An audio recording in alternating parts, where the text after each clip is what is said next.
Good morning, boys and girls, and today it's English time, and this is going to be our last class on myths and legends. So today I'm going to ask you, if you haven't done already, to write your own myth and legend from the work that we did last week using our setting, our hero, our superpower, if there was a lesson at the end, your ending.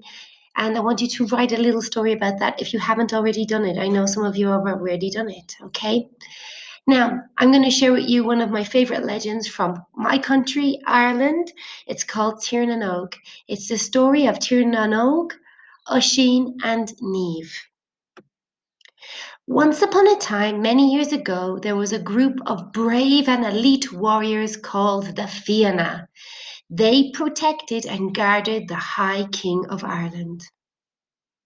The members of the Fianna were fierce in battle, but were also wonderful poets and beautiful singers. Fionn McCall was the leader of the Fianna, and he had a son named Oisín. Every day, Fionn and Oisín would explore the stunning green hills of Ireland as they hunted the land. One day, Fionn and Oisín saw a figure in the distance, out on the waves, and prepared themselves for a battle.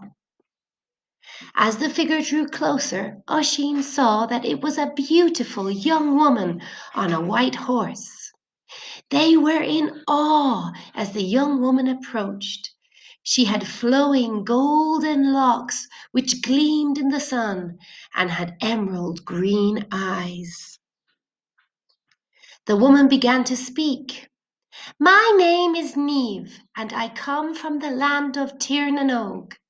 I am a princess, and my father is the king of the land."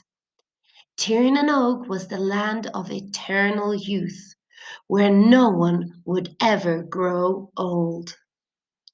Oisín fell in love with Niamh the minute he saw her, and even though he would be sad to be leaving his father, the Fianna, and Ireland, he got up on Niamh's horse to go with her to the land of Tír na nÓg. He promised his father that he would return to Ireland to see him again soon. Oisín and Niamh galloped over the waves of the ocean until they arrived at the magical land of Tír na nÓg. Like Niamh had promised, everyone in the land was young, and sadness never came into their lives. Oisín and Niamh spent many happy times together, but a part of Oisín had always missed Ireland. He begged Niamh to let him return to Ireland to see his family, and even though she was reluctant, she finally agreed to let him go back. "Take my magical white horse to go back to Ireland. But listen carefully. You must stay on the horse and do not step onto the ground. If you do, you will never be able to return to Tír na nÓg."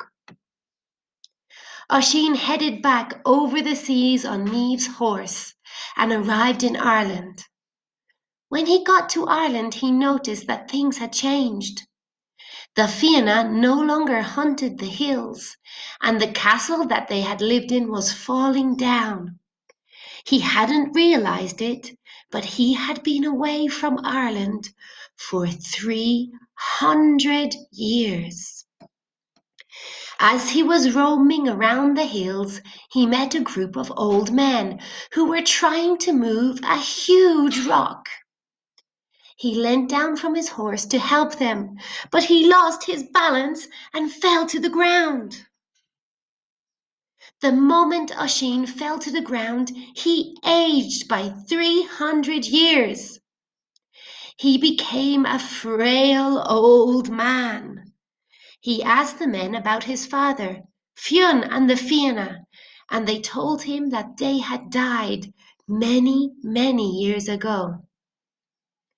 Oisín shared the stories and legends about his father, Fionn and the Fianna, and the magical land of Tír na nÓg before he passed away.